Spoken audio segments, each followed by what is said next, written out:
Programa de opinión de producción nacional con elementos de lenguaje, salud, sexo y violencia, que solo bajo la supervisión de padres, madres, representantes o responsables es apto para niños, niñas y adolescentes.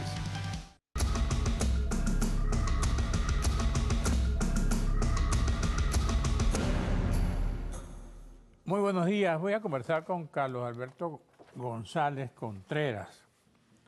Él es presidente de la Cámara Inmobiliaria y es abogado, licenciado en Administración de la Universidad Andrés Bello, Católica. Inició su desarrollo como especialista en banca hipotecaria y director de distintas instituciones financieras. Desde entonces ha fundamentado su experiencia profesional en la promoción, desarrollo y comercialización de innumerables inmuebles, residencias comerciales, de oficinas, tanto en Venezuela como en otros países. A la par inició su experiencia gremial, principalmente en el estado Zulia, donde hoy reside, y es en el año 2007 asumió la conducción de la Cámara Inmobiliaria de Estado Zulia como presidente, igualmente director de Fede Cámara Zulia desde ese mismo año. Actualmente presidente de la Cámara Inmobiliaria. ¿Cómo está la Cámara Inmobiliaria? ¿Cómo está la industria inmobiliaria?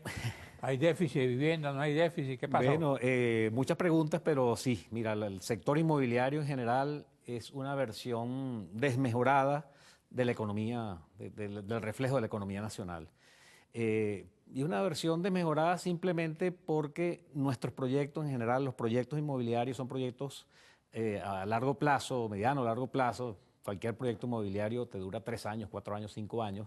Y entonces todo lo que es malo para el resto de la economía, por ejemplo, como la inflación, es especialmente pernicioso para el sector inmobiliario cuando los proyectos son tan grandes, ¿no?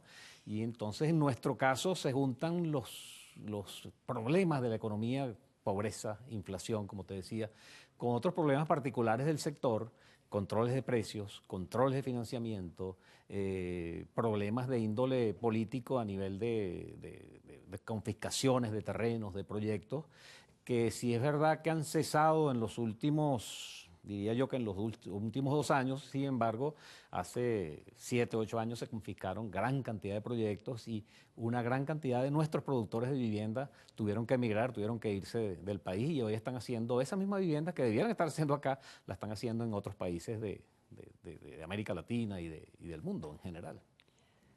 ¿Y cuántas viviendas están construyendo Mira, ustedes? el grave problema... En Venezuela, ¿cuántas viviendas están construyendo? ¿Cuántas viviendas en general se están construyendo? El sector privado está haciendo prácticamente nada.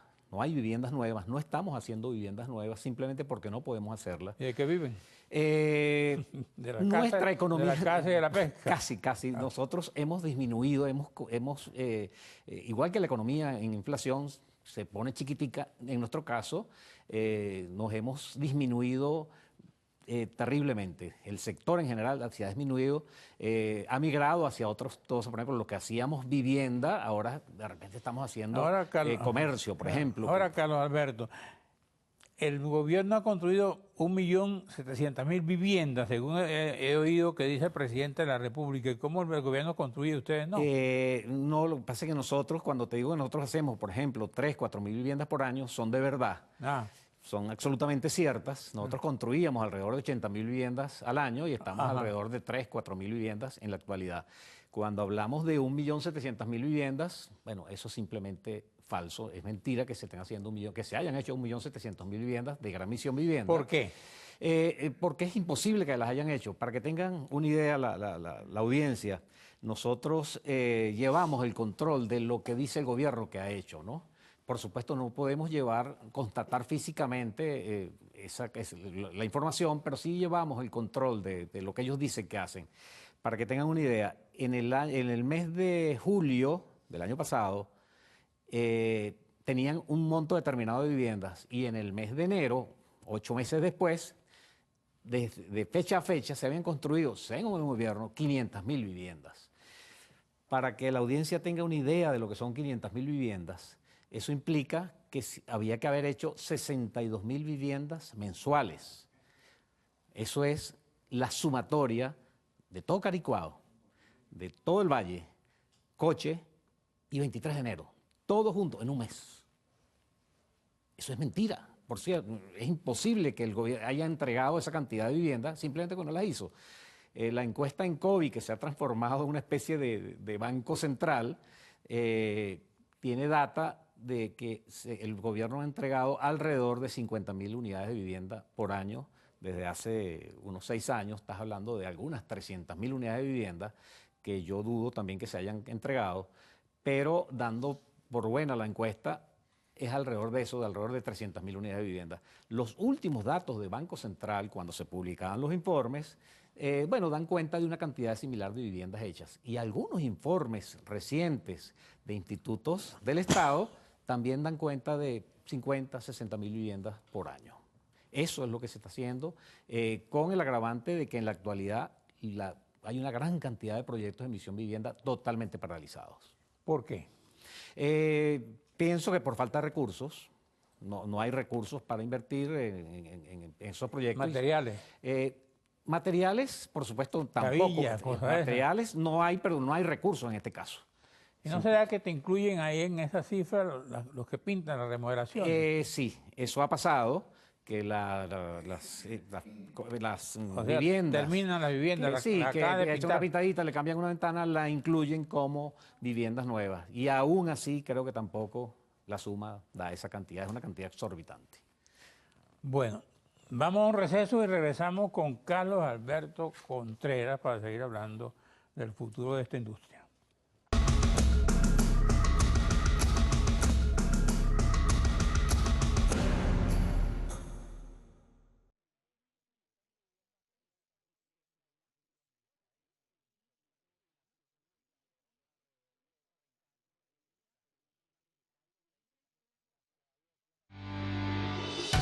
Estás viendo Regiones.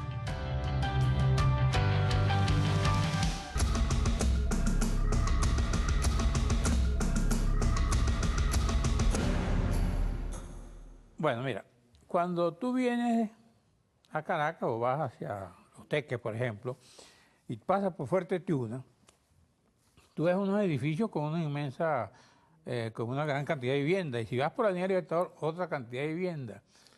Que por cierto, eso a Caracas le causó un problema ecológico tremendo. Importante, sí. ¿no?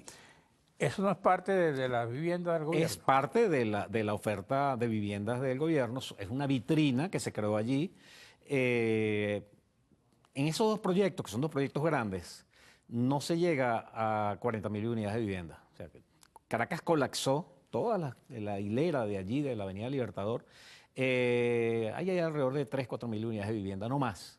Y allá en Fuerte Tiuna, en las viviendas que hicieron una parte de los rusos, otra parte de los chinos, hay alrededor de unas 30.000 unidades de vivienda, pero son 30.000 más lo que se está haciendo en otras zonas de Caracas, en estacionamientos, en huequitos que consigue y se hace un edificio.